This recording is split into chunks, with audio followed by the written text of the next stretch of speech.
Hello, folks. Welcome back to World War II TV. Now, Warren Stace from the Facebook group World War II Italian Campaign joins me now for a kind of nice, loose chat about how he started the page, what sort of people use it, what they get out of it, etc., etc. And I'm calling this part of my How to Be a Historian series because there's all sorts of different ways of being a historian, from writing books, teaching stuff academically, or as Warren has done, just bringing people together via social media to share stuff about the war. So I'll bring him in now. Good evening, Warren. How are you today? I'm very well. Thank you for having me on, Paul. Well, thank you for being here. And, the link to the Facebook page is in the description below. I will also put this QR code up so people can look at it even while we're talking. So there's the QR code. So, crass question to begin with, but it's the one to start it off. There's all sorts of Facebook groups and pages that start up, and I get invites sent to me every week. And some of them I go, yeah, not interested. Some I go, yeah, I do. And then some of them just disappear after a few months. But yours is just kind of been bubbling away, going from strength to strength. So how did it all start? It was during lockdown, one of the many lockdowns we had, and I was obviously had a bit more time on my hands, so I was looking into my great granddad's war, trying to find out a bit more, but I didn't really know too much. I've always been interested in the Second World War history in general, but I thought I'd have a closer look to my family side of things. And as I was scouring sort of social media platforms, and there was nothing really there. Obviously, there's not photos taken of everyone during the period, so trying to find my granddad is in a needle in a haystack. So I thought if I try and talk to the right people, get on a few people together that are either interested in the subject or have their own family ties, maybe there's a very slim chance that someone even knew my granddad or was around the same area as my granddad. So it started like that. So I thought I'm not being very good with technology in general, to be honest, but starting up a Facebook group I had to get a lot of help from my partner. So we got there in the end. And I'd say it took about a month, and then we got, I don't know, maybe 10 to 15 people try and join the group. And as in the beginning, I was kind of trying to talk to everyone because I thought, oh, they're interested. Let's see what they've got to say. And they were telling me about parts of not only the Italian campaign in the Second World War, but parts of Italy I'd never heard of. So I thought, oh, this is interesting. There's a lot more to this than I know or have even heard of. So yeah, it took a long time to sort of gather any real momentum, and the numbers started going up where maybe get 2 a day, 3 a day. And then after, I think about 4 years, I had about 250 people on there. So it was quite a nice group. Obviously, I kind of knew names, see regular names popping up on liking posts and adding their own stuff.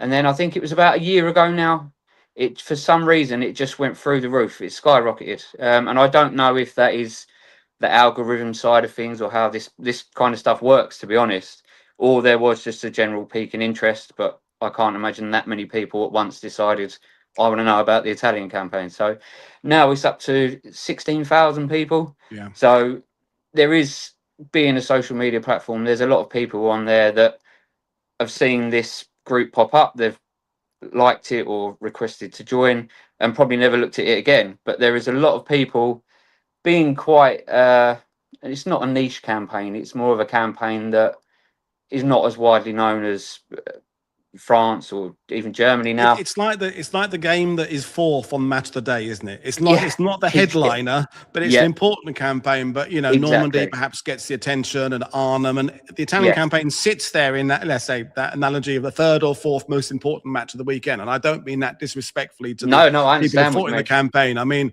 it just is. And we'll get into some of the positive side of things and the amazing connections you've made with other family members. But I think, I did a bit of a rant on YouTube a couple of weeks ago. Once you commit to managing any kind of online resource, be it a blog or a Substack, or in this case, a Facebook group, there's a hell of a lot of admin and stuff that comes in, because there's the bots and the spam and the people abusing each other and being nasty and scamming each other.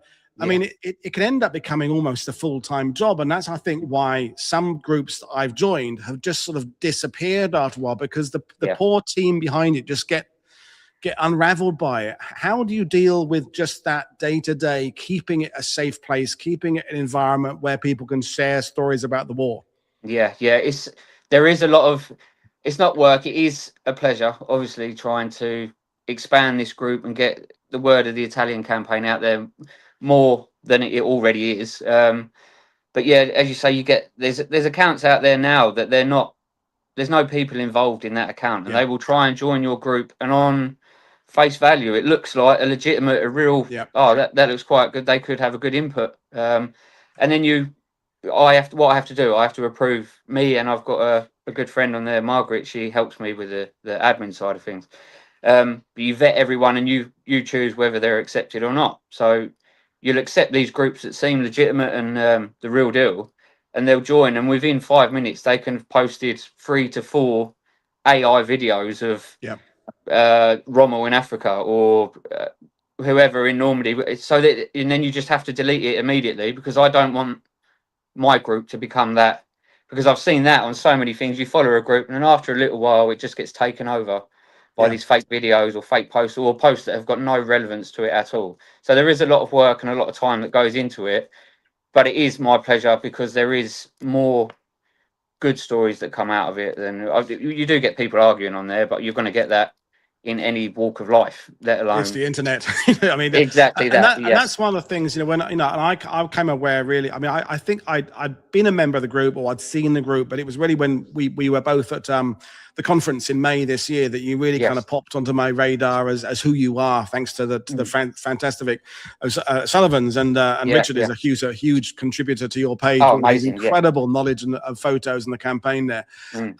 And it is a place that it keeps active, but it's active with the right sort of content as well. And I'm finding that with my side of things, there are now people contacting me about, offering sponsorship, and they direct me to a page with a Discord group.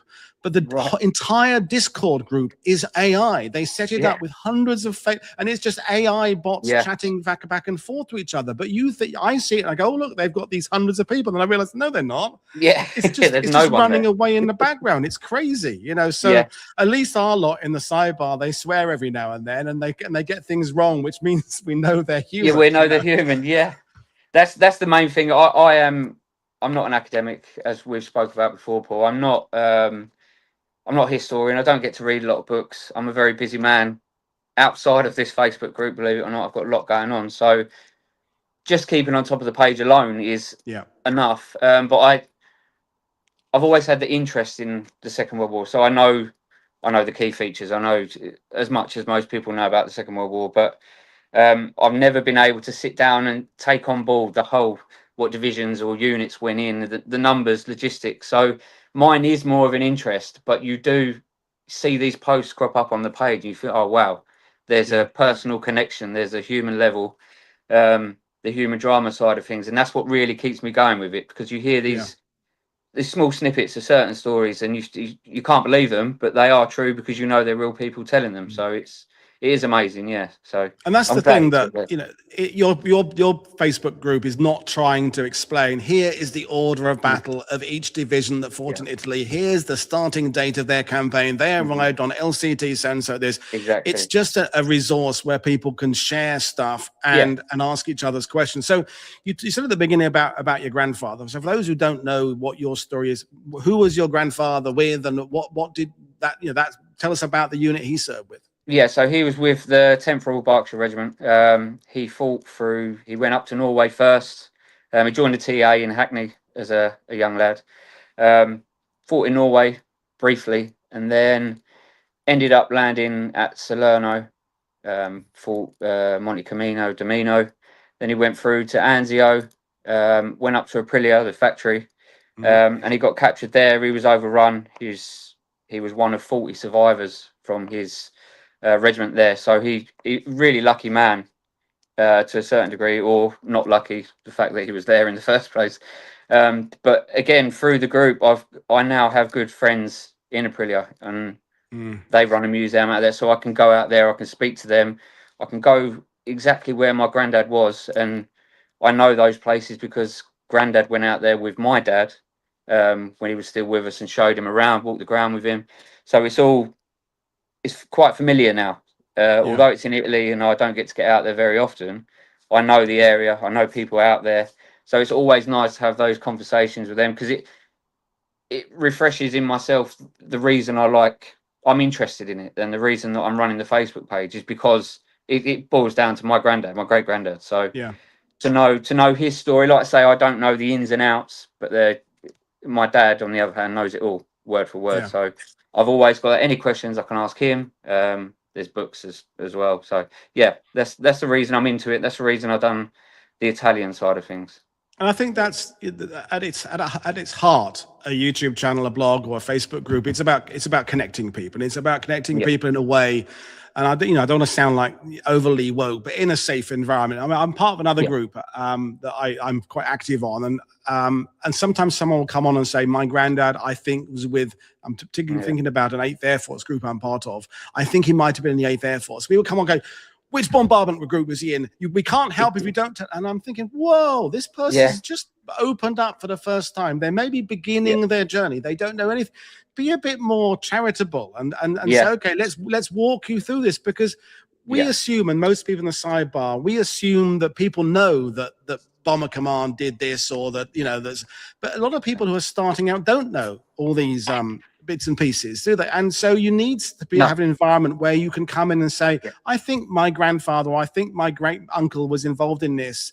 And your page is very good at welcoming people and say, oh, well, here's someone who might know about that. And gradually you kind of tease the things out of it. And I think that's something you fostered, that kind of atmosphere and spirit at the beginning. And you've had people. I think we have to mention Richard for his incredible contribution. I mean, so Richard and Eddie do their, well, Eddie does his Second World War day by day YouTube. Richard and they do their 38th Brigade stuff. But he is an incredible resource for photos and maps and things like that, isn't he? So, so tell us how he contributes to the group. Yeah, so I met Eddie through the page as well, Eddie O'Sullivan. Got talking to him, and because of him, I also done the walk from Monte Cassino up to the Vatican, tracing his father's footsteps and that. But Richard has, I want to say, 20,000 photographs from the Imperial War Museum. Not all have been seen before, a few have, and he has it in day-to-day order. So I can wake up pretty much every morning, I'd say, except for Sundays. I think he has a day off, bless him. But he does a post, and there's normally, it can be between 5 to 20 photographs of this one day. And again, the likes don't interest me, but he gets 40 to 50 likes pretty much instantly on these photographs. And he was doing a great section just a couple of days ago, a lot of Winston Churchill's photographs from when he was in visited the front linings in Italy. And I'd never seen them before, and I obviously knew that Churchill had been out there, but to see these photographs, it sparked my interest. So I start looking into stuff. Again, that's a lot of how my posts, that I don't post too much, but when I do, it's normally because I've seen one of Richard's photographs and I thought, oh, I'll look into that a bit. And then same as always, you down a rabbit hole, you'll come across something else, and I'll find something I haven't seen before. So you post that, and again, you start another conversation with it. And it is, as you said, it's not a place where I don't know numbers. I'm not that kind of person. I don't think I ever will be. If I get a bit more time one day, maybe. But you get people, I think, like say, I think my granddad was there. And because of the people in the group, they can put the question out there. And we have the knowledge now through several members that can answer it. And there is many people that will say, right, give us his service number, if you know it, any other details, and they will go and do the footwork for them. So it's an amazing platform. But yeah, Richard's really helping. And when I spoke to him about it, he said he gets great pleasure out of doing it. So yeah, I'm glad he said he does post. chore. He said he does post on Sunday before going to mass, so he does do it 7 days a week. And the other thing is people like Richard. Every group would need someone like Richard, and I hope he doesn't get too big-headed in the sidebar there. But because there aren't many of them, but who have stuff but don't like sharing, and they especially don't like sharing on social media because you know what it's like. You put a post there, someone else just copies it and pastes it. There then and now photos that there are people going out there and taking the photos themselves, but then someone else just steals it and puts it on other pages. And often it's for farming engagement and what have you. So you need those people there who are willing to put the effort in to kind of keep that thing going. And we had a question already come in from Rob Crane. How much do you feel you have learned from running the group about the Italian campaign? Because you're insisting that your focus will always be your family involvement there, but and you're not a dates and figures guy, but you obviously are building up an understanding of Salerno and Anzio, Monte Cassino, and the Gothic line and what have you. So I mean, is it kind of, do you feel you're kind of every day is a school day? Does it kind of happen bits and spurts? Yeah, no, obviously there's days where you may not get a single post. I think the size of the group now, you get posts pretty much daily, whether it's a post that's already been put up by someone else or whatever. But World War II itself, you'll never know it all. Even a single campaign, I'm sure you still learn stuff yourself, Paul, about Normandy and stuff. So the geography of Italy, I never knew more about any country in my life. I probably know more about the Italian landscape now than I know about my own. So you're always learning. Whether it all sinks in, I see it in the moment, and I'm, oh wow, this is amazing. Like I say, I'll go down rabbit holes looking into all sorts of things. So I'll always learn something out of it, even if it's the most simple, minute thing. But I'll take as much from it as I can. And like I say, some very knowledgeable people. We've got a gentleman called Perry Rowe. He wrote co-wrote after the battle, Monte Cassino. And I didn't know that. And when he joined the group, I didn't know who he was, I'll be honest. But then I went and got his book, and then I've read through the book. So I've learned so much more about that. I've got friends in Italy now, different areas, president of the Tuskegee Airmen Museum out there, who you can learn so much from. So yeah, every day you learn something. Definitely, 100%. So we talked about the family members, and it is, I had my first great granddaughter of someone talking about, I still have the occasional son of veterans or daughter of veterans, but now it's sort of great grandkids and great nephews. Yeah. Is there a sort of a common feeling among people who have a connection with the Italian campaign? Because I'm a Normandy guy, and Normandy gets in the news every June. Normandy anniversary gets covered to some shape or form. Arnhem seems to get covered every September, but the Italian campaign, I don't think most casual World War II buffs can reel off the dates quite like they can with like June the 6th or perhaps Pearl Harbor, things like that. Of course, so is there a sort of a common feeling that the family members think that there isn't a resource for them? They feel that their loved one's service has been a little bit relegated. Yes, you do. You get a lot of that. I can only name off the top of my head 2 other Facebook groups that are dedicated. Well, no, I say that there's a few more, but they're quite small ones. But 2 other Facebook groups that are dedicated to the Italian campaign. One being Monte Cassino alone, so that's just one area of the Italian campaign, and the other one is quite a smaller group, which is nice because they're all very much in touch with each other. But we've had people go off completely on there saying, "Oh, it's not fair. why does no one remember my great granddad or my dad or whatever?" So it's nice to have that because of the size of the group. You can say instantly, there's so many people out there that do remember it, and there is so many people out there that are connected in a family sense. So there's very close connections to it. It's not just, oh, I've got an interest, or mine is now an interest, but also granddad was there, so I have that. But yeah, it is definitely, it's still seen as the forgotten campaign by a long shot, but it's coming around. Even in war documentaries on the telly, you see there's a lot more mention of it. The African stuff as well, which I feel doesn't always get enough recognition. But yeah, the Italian stuff's definitely coming to the forefront a lot more often. And it was good to see the episode on that Tom Hanks documentary that he was on. Quite a good episode on the Italian stuff there. So it's definitely there. But like you say, in this country, D-Day is the one. That's where you start. Maybe that's what you hear at school. I don't know if you still do nowadays, but that's the one you learn about. So yeah, there is a lot of people that they do feel hard done by, but they also know in themselves, if their granddad was there, they know how hard it was. So whether it's spoke about on the telly or not, it's what you know and how you feel about it yourself, I think. So yeah. And do people come on looking for information and looking to share stuff? Because we talked about Richard, who is sharing stuff, but obviously is almost completed his study into his own family's. That's been something he and Eddie have been working on for decades. So now they're kind of sharing their results with the people. But are most people coming on looking for information about, you know, their granddad Bill, or are people coming on to share what they've done? I know, you know, you mentioned that you work alongside some of the museums and associations out there, and that's something Eddie's talked about a lot on here, is that there are these little in the sense of intimate kind of little groups that maybe don't have the worldwide reach, but they're these committed people in these little villages and towns, Italy, who are having their annual gatherings and commemorations, and they've got a place on your page there. But is it people looking for information primarily? Yes, I would say it's hard because I don't know if it's a generational thing, but a lot of people, they'll come on and normally you get straight away, oh, thanks for accepting me into the group, which I will always try to, oh, thanks for joining, hope you find it useful and whatever else.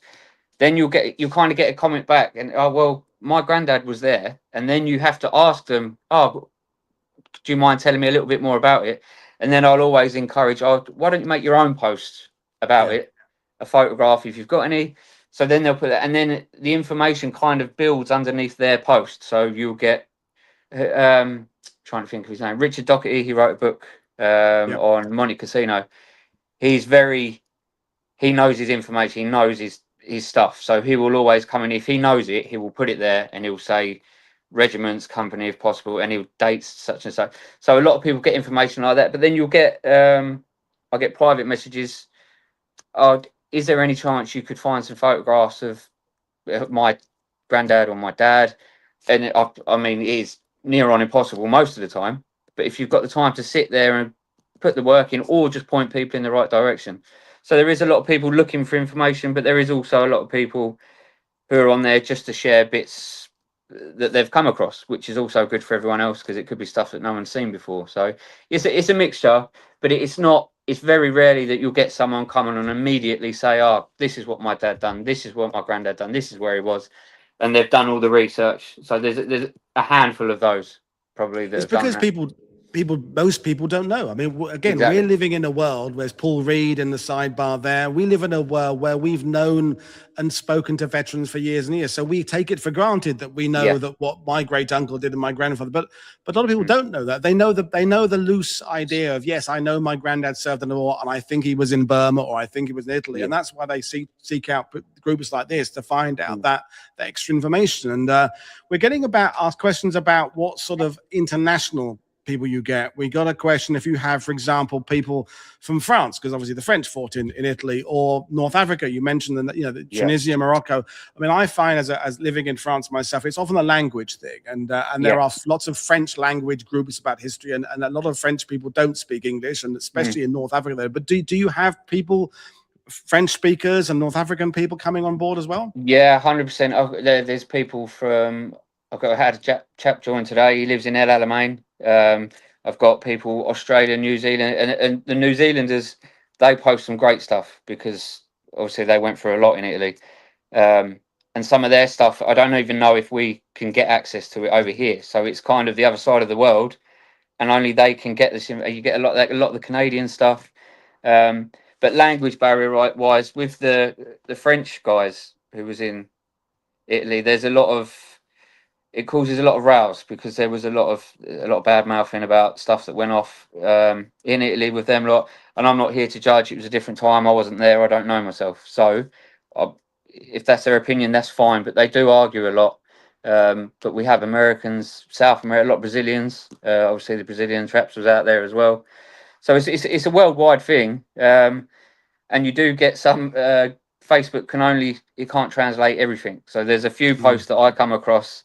You press see translation, there's no translation available, so then you have to copy it, put it into Google itself, but then if I don't know what the language is, I can't choose what I'm translating. Detect language. I have to do that sometimes. Yeah.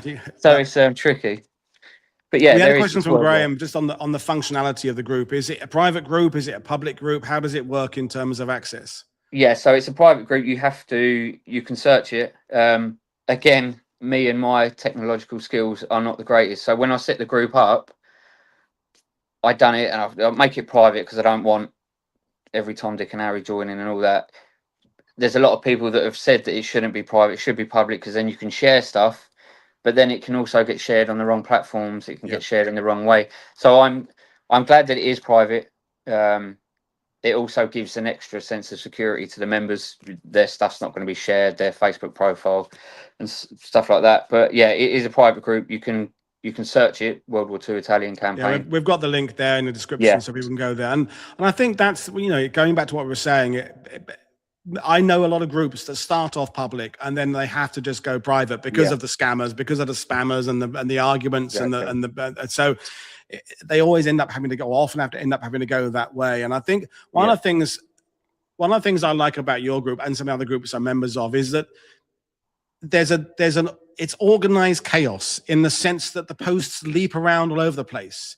In that, there'll be someone talking about, I don't know, the aerial bombardment of the hill and so, and then there'll be, here's my great uncle Bertie, and it all mixes up. And I think we like to read books, James Holland's fantastic books about the Italian campaign that take you through it chapter by chapter. But I like it that kind of the way that it's it's like a buffet, and I love the just the portraits, when Squaddy A goes into a portrait shop in Cairo, whatever it is, and gets his photo taken, and then the granddaughter or someone uploads that to your page there, and it doesn't tell us anything about the battle, it doesn't tell us anything about what he felt there, but it just gives you this idea of, look, he's got a really shiny uniform on, that must be brand new, or look at the background there. And I think it's that, and it makes everybody, it levels everybody out, because you have a picture of a field marshal next to, General Alexander or something next to Stan, the veteran, who private Stan, and I think that's what's so good about it, that it's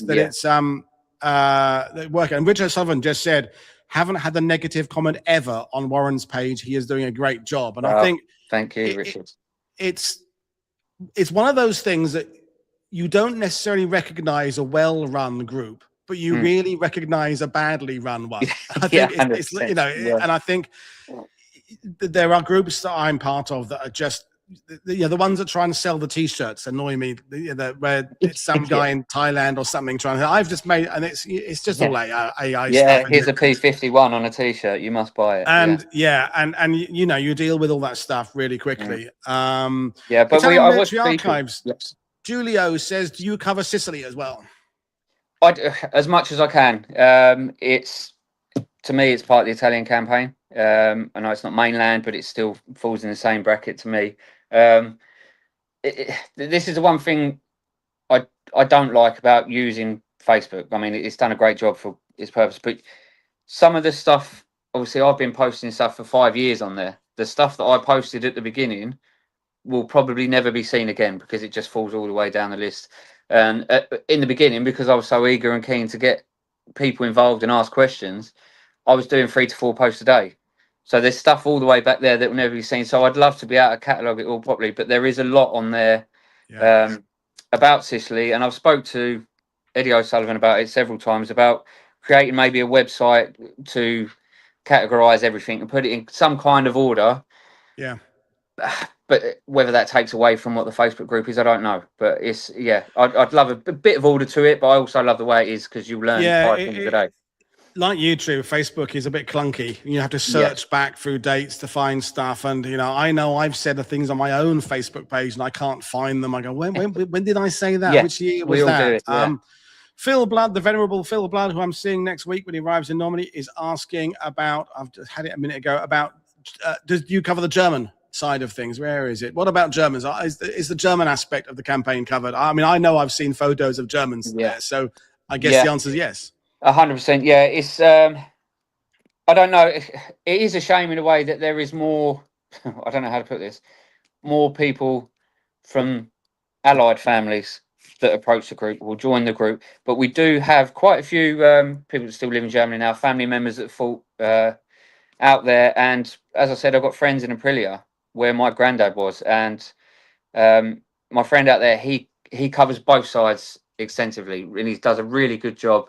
And he's actually got a Facebook page himself called The Factory Aprilia 44, and he covers it a lot more. But I have no reason in my mind to not cover the German stuff, because at the end of the day, they were all young men doing most of the time what they were told to do.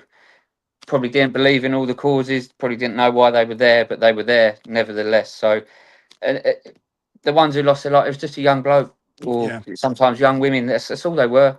We'd have to do the same. It's wise to just keep that out of your page. There are discussions going on about, you know, atrocities performed by different people, and that's okay, and we need to have those conversations. But that's sort of not what your group is about. Your group is about bringing people together. And so you know, you've been doing hundreds of photos, hundreds of posts. What are the kind of the memorable connections and things? I mean, you said you've been out there, you've participated in some of the walks that Eddie and Richard have done, but what are the moments that you sit back after a long day and lots of admin work and you think that was worth it because, I don't know, Beryl has been able to locate where her great uncle Eddie was, you know, what are some of the moments? Well, I put a post out on the Facebook page the other day, actually. Basically, can anyone remind me of if you've found something through the page or you've been in contact with someone via the page that has led on to you even just finding out more information. But there's a young lady on there called Jade, and her granddad was in Royal Canadian Horse Artillery, and he was out there, and I believe he died out there. But she didn't know a lot. Her dad passed a couple of years ago, bless him, and she didn't have a lot of information. She had some, and someone commented on one of the posts on the page that she had put up about her granddad. Does anyone know any information? He helped her out a lot using the Canadian archives. And as little as, I think it was 2 months ago, she went out to visit his grave in Italy for the first time, put some lovely photographs of herself up out there looking at it. So that, to me, that's, I don't want no more from the page. Once you've done that, once that one person has got the information they want on their granddad. She said she found stuff out that she didn't want to know as well, which was quite astonishing about other family stuff that was going on at the time. But she found out the colour of his eyes, which was, to me, that was, I never thought of that, but she didn't know the colour of her granddad's eyes because she never see him. So she got this information through the Canadian archive stuff that she got. So yeah, she's done that. There's been a few cases like that. When I was out in Italy myself, I supplied photographs to someone who I talk to quite often on the page of his. I don't want to say what family member it was because I can't remember if it was a great uncle, granddad, but yeah, sent some photos home to him of the grave. He showed his mum and made her day. So there's so many little things like that. But I've also I've got the chance to speak to you on here. I've done the conference in London, and it's all because of this a simple Facebook page. Most people have Facebook pages now. But if you do it in the right way, I think you can get a lot of good out of it, and a lot of opportunities as well. So it's and because of where I work, I get to see a lot of famous historians mention the stuff to them, and they'll talk to me about it quite happily. Peter Caddick Adams, he's been in a few times. Always he's a gent. I mean, always. And Paul Reed has just said, and I know Eddie echoes this, and I'm sure you will too, is that he says the Italians are doing a lot of on-the-ground work out there. I spoke to a lad who's found some photos of my dad's tank. That's Paul's dad's tank, the liberation of Rome. And I think Italy, it's a bit like France in Spain, you know, those little village communities where perhaps they don't have massive, great organizations and associations like the British Legion. But as you know, we've had other people on, you know, talking about their fathers escaping and stuff. But there are these little groups of maybe 10 people that know exactly what happened in that little mountain village. That is it. And they don't necessarily have a proper presence on the internet. They don't necessarily have a website or a YouTube channel, but it's those kind of people that are connecting via pages like yours and others. And it's the sharing of resources, isn't it? Because everyone's got something. Even that person who joins your group who only has a photo of perhaps their grandfather in Salerno, that's a photo no one else has got, and so they can put that in there, and then then they get the information back, and suddenly it becomes a great resource. So you talked about going from, you know, getting a couple of new members a day to over 16,000 now. Do you worry about it getting so big it kind of loses its intimacy? Will you have to have more admins? Would you just happy it kind of steadily carries on at the same pace? What are your hopes and fears? Yeah, I hope it continues to grow, mainly because I don't want to sort of shut it down and start saying, right, that's enough people, because then you'll miss the opportunity to speak to someone who's got an amazing story and some amazing information. But it does. I always wonder. There's 16,000 people on here, and only 7 people have liked a photograph. And I think, well, what are the 15,000? Have they seen it? And we all do it. We scroll through when we're going to bed or whatever on the sofa. You'll just skim through it. You don't even look at it. But it would be good to kind of get out all the numbers that aren't there for any reason, like we were saying about the AI pages and those kind of things. So I'm under no illusion that the 16,000 members are all keen World War II enthusiasts or anything to do with the Italian campaign. I dread to think how many aren't, but yeah, I don't want it to. There's some pages that they've got 100-odd thousand people, and I don't know how but again, that could be the same as mine. Like they just carry on posting. They're happy doing it, getting the information out there. Even if you get 10 people, one person likes the photograph. At least someone's seen it who was maybe took something from it. So yeah, I'm not worried about it getting too big.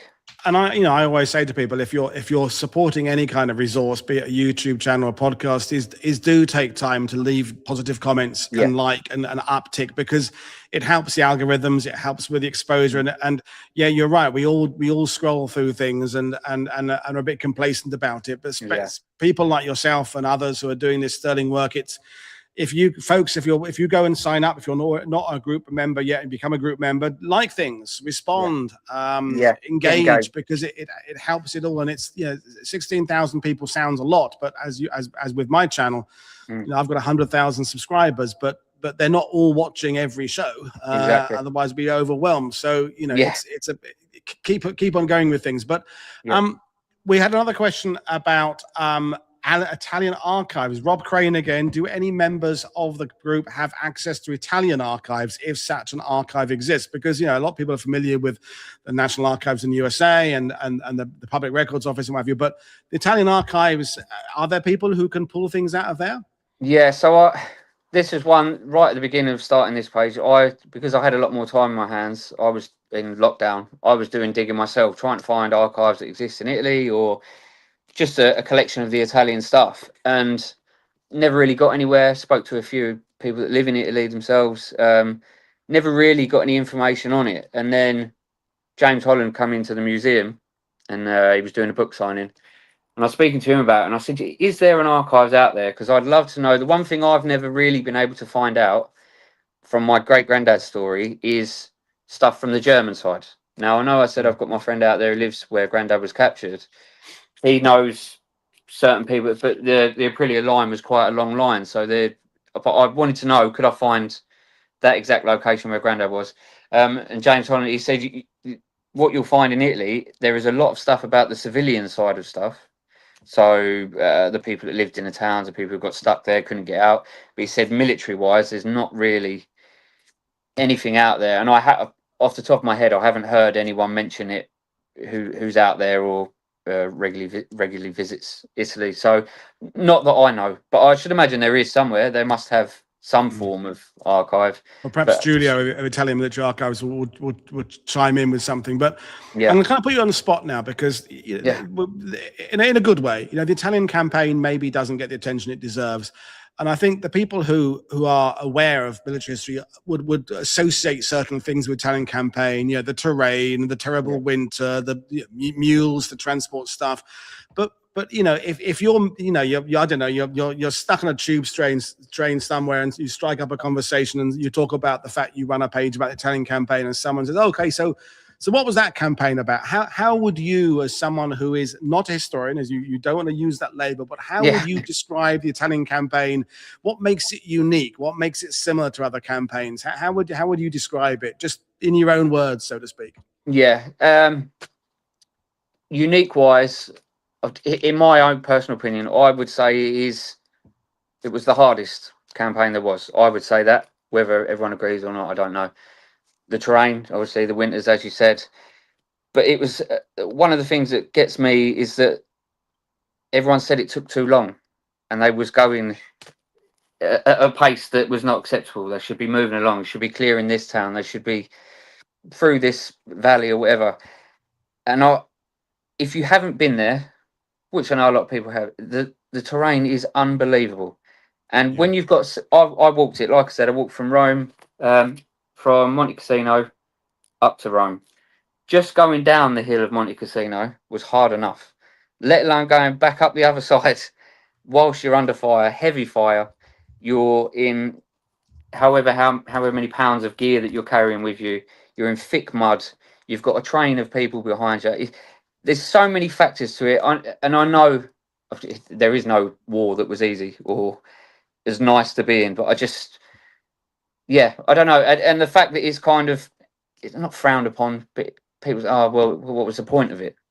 The point of it was to take Germans away from other fronts and whittle them down and gain access to airfields that were closer to Germany, and we could attack more. So there's so many little things, but I have had people say, oh, it weren't really worth it. And I think, how can you say that? How can you? Well, I'm glad you mentioned that, because there are people who come on my show who are passionate about the Burma campaign, another campaign that is considered kind of the forgotten campaign.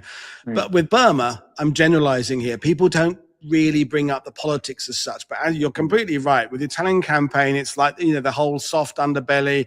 Was it the right way to go? There's Churchill posturing for this, there's that, and then was it, someone said in cyber earlier, should the Allies just have stopped once they'd got the Foggia airfields, that kind of stuff. And those are all interesting conversations to have, and people like Dr. Phil in the sidebar, I'm sure, would have those conversations, but that meant fuck all to Jim, the guy who was in the Gurkhas. Exactly. Jim in the Royal Tank Regiment, a Gurkha name. And for those people, it was just one long slog after another. When I've had Peter Hart on, and Peter wrote about some of the units there, of just endless villages on mountain passes that are fields around them.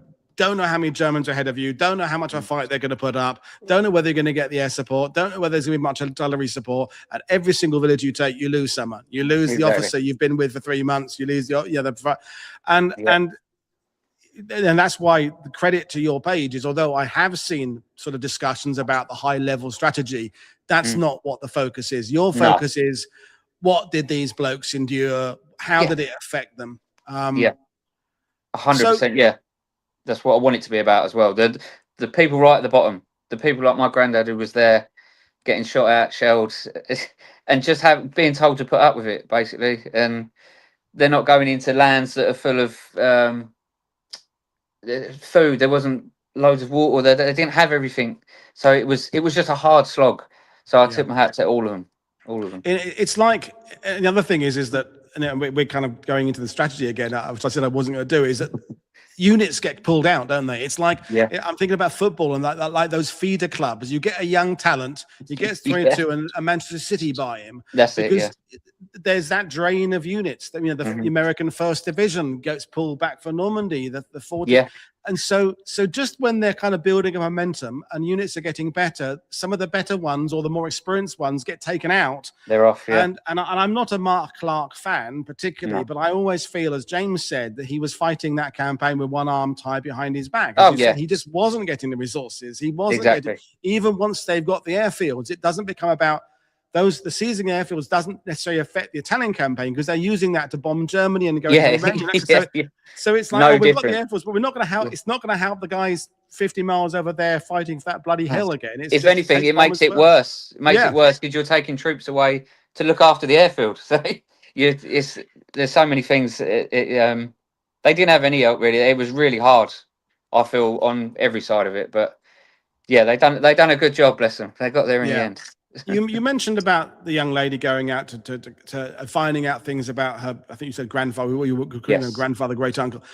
One of the things that you end up having to be, again, with managing a page like this is sort of counselor as well, psychotherapist, because people who are going on to find out about their relative may not know just how grim those campaigns. We had a question Gordy asked about what are Warren's thoughts about the Battle of Ortona, the famous urban warfare.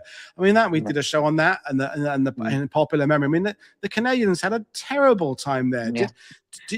How do you deal with the fact that people are finding out crappy stuff about their granddad and on your page? I just try and put across the idea that, look, they were heroes. They really were. It was horrible, but they done it for good reason, as did everyone involved on our side in the Second War. They done it. They were there. It was horrendous, but they done it. I mean, it sounds so cheesy, but they done it so we didn't have to. It's If they didn't, it would have been a different world. We wouldn't know the world today. So you do have to, and I feel bad because I know there is people that may have started replying to and haven't had the time, or I've got onto something else, whatever. Like I say, I've got a very busy life, but I never want to leave a conversation with them. Oh my God, this is what Grandad Bert went through, and I think, yeah, he did, but how great does that make him as a man or a woman? You just have nothing but admiration for him. So yeah, I don't want to go with the side. Oh yeah, it was terrible. I know. We all know that. Well, we don't know that, but I know it was. So I want to try and make people feel or recognise that no, they're heroes. Exactly, it was terrible, and they still done it. So yeah, and I think it you know, we're in an era where perhaps we don't look up to our sporting heroes like we did when I was a kid, and our movie stars because of their private lives. But the World War II lot, you know, most of them were doing the right things for the right reasons, and we can look back on what they achieved and go, you know what, the world wasn't the perfect place at the end of World War II, but it was a lot better than it would have been if Hitler hadn't been defeated, etc., etc. So going back to the nature of the Italian campaign and the terrain and the mud and things like that, people you've said you've been out there, you've done that walk out there, and it's a little bit more of a trek to get to Italy than it is to get to, for example, if you're British and you want to get to the Somme or Ypres from the First World War, it's an hour and a bit crossing across the channel, and you're there within an hour on the other side. Italy's a bit more of you've either got to drive a long way or you've got to fly there.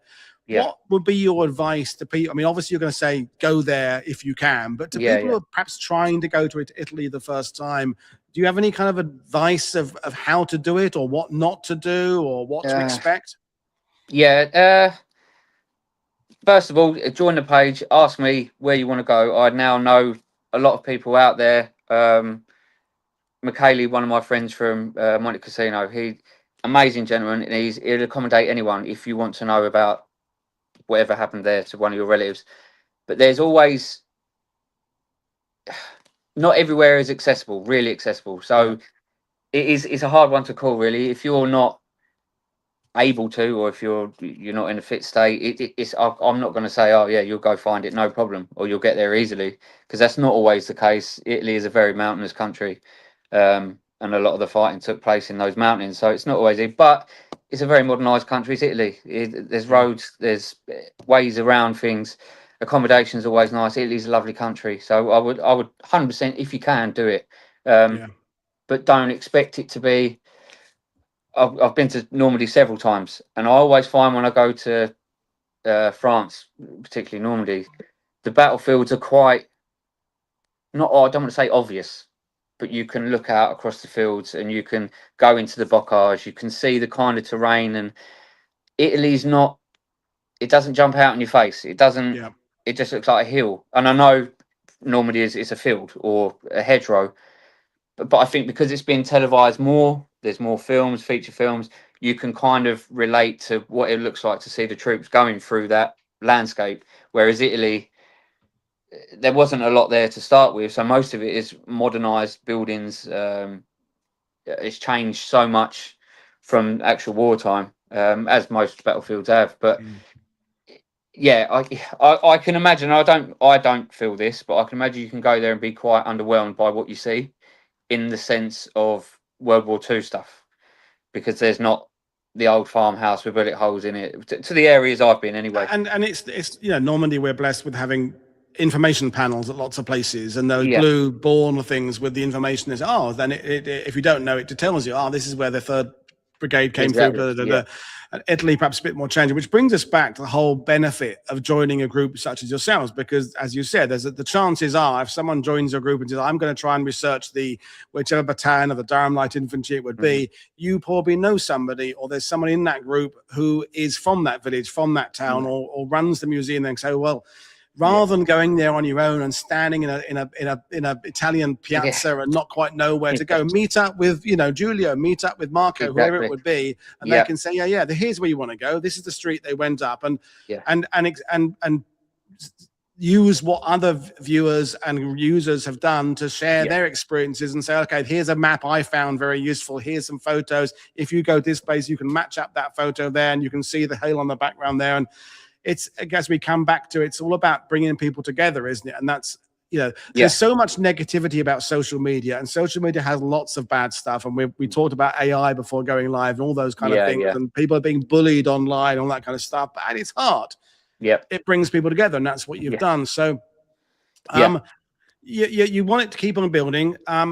How do you deal with the fact that I've sort of asked this question before? I'm changing it slightly differently. You said there about the fact you've sometimes let a couple of conversations slip a bit because you've got a busy life. And I can relate to that, because people say to me, why don't you bring someone in to help you out with admin? And I go, well, I can see the benefit of that, but then I feel I would lose a bit of the control that I've had, not in a selfish or arrogant way, but in like the fact, but I know that I've got my tabs on things, and if if I delegate to someone else, I start losing my connection with it. So are you in that same thing where you kind of feel you should delegate a bit more, but at the same time you'd lose your not control, but your direct my stamp on it? No, like I say, I've got Margaret that helps me. She amazing woman. She also she's admin on another Facebook page to do with disadvantaged children. So I knew from the beginning, when I first started speaking to her, I knew she was compassionate. She was a caring woman. She obviously knows her way around a Facebook page.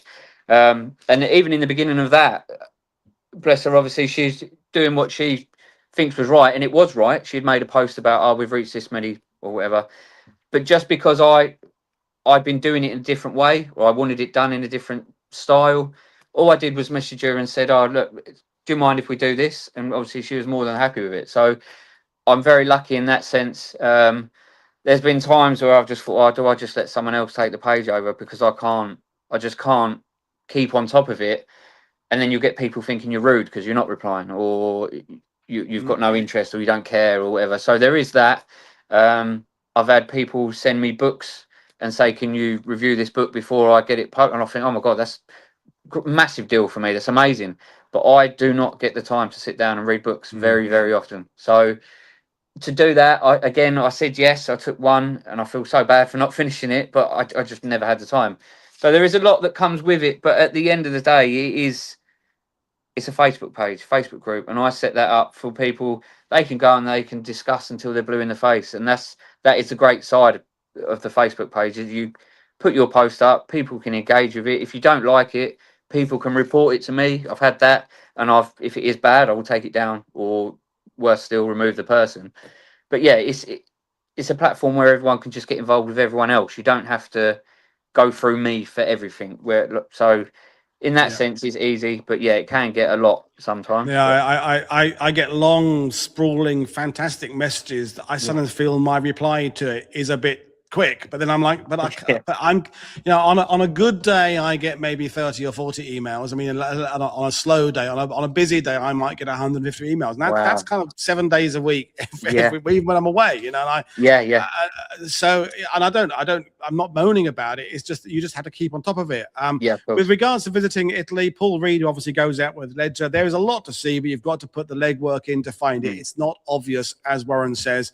Fred asked about, and this is not just for you, I think Richard and perhaps Paul can respond to this. How do the locals in Italy respond to World War II tourists? Do they embrace it, want to forget it, or know about it all? I mean, I'm in Normandy, where, especially near the beaches, it's just understood and expected. No one would imagine a world without buses going down past Omaha Beach. So I live in a different world. But in Italy, my friends who've been there, I've been to Sicily, say that they're sometimes a bit surprised to meet people who are interested in World War II, but they are very friendly. Is that your experience? Yeah. I had, obviously, the walk I went on, we kind of stopped at key towns along the route.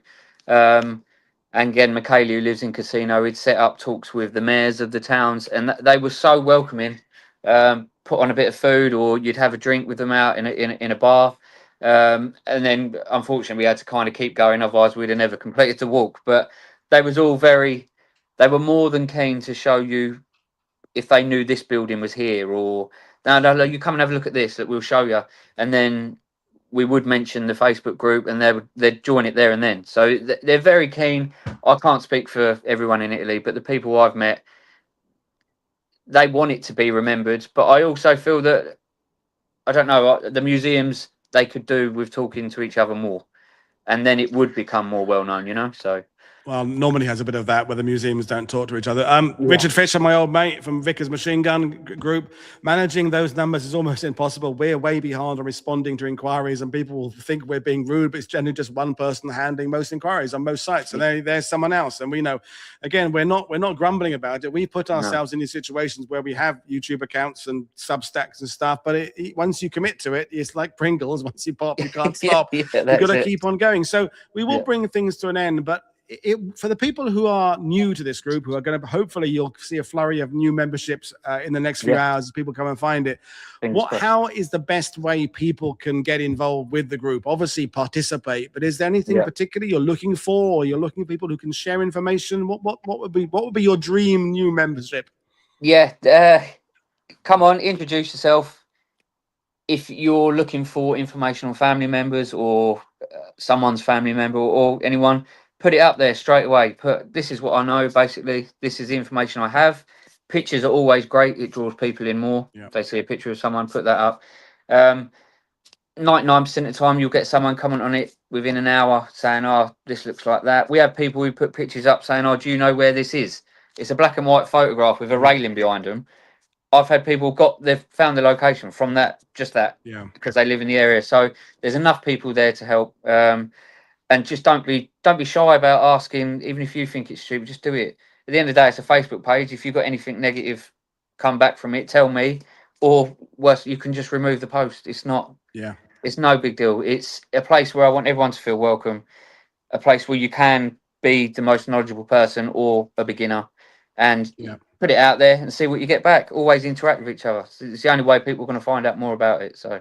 And as we said at the beginning, there are different resources. People read books, they listen to podcasts, they watch YouTube, and they use social media. And for those who have, because we had this, I was at the pub last night with Dilip Armin, who works at RAF Uxbridge Bunker, and we were talking about the fact people learn in different ways. That some people learn by reading, some people tackling a 400,000 page book or a word book is a nightmare. So they will use social media or TikTok, and I think, to bring it back to the full circle, it's entry level. If someone is, maybe an elderly relative dies or something, and they find a diary and say, I think my grandfather was a soldier in Italy. It's the kind of place where you can kind of start off and take your first step. You don't have to immediately go out and buy 10-volume studies of World War II and try and understand, because it's a lot. It takes a long time to learn out how a division breaks down and how is the British up. But your page is a great way for people to start out. So even folks, if you know nothing. We're going to bring it to an end, because we want people to watch this show and go and find this page and discover it. And I'm a fan, and I know Richard obviously contributes a lot, and those who are familiar with it are praising it. And I think you'll get a few new people. So there we are. I'm back twice tomorrow, folks. We've got a show about an ENSA organizer, and then we're looking at the Philippines with the Battle for Manila in 1945, which we covered before. You can never cover it too many times. And there's a show about the Brazilian Expeditionary Force coming up in Italy in September, by the way, folks. So we did one on, it's like buses. We found one expert on the Brazilians in World War II, and then another one came along. So I've got a second Brazilian guest now. So I'm looking forward to that. So as always, click like and subscribe. And I will see you all tomorrow. Thank you, Warren. Thank you, viewers. Paul. Cheers then. Cheers, everyone. Bye.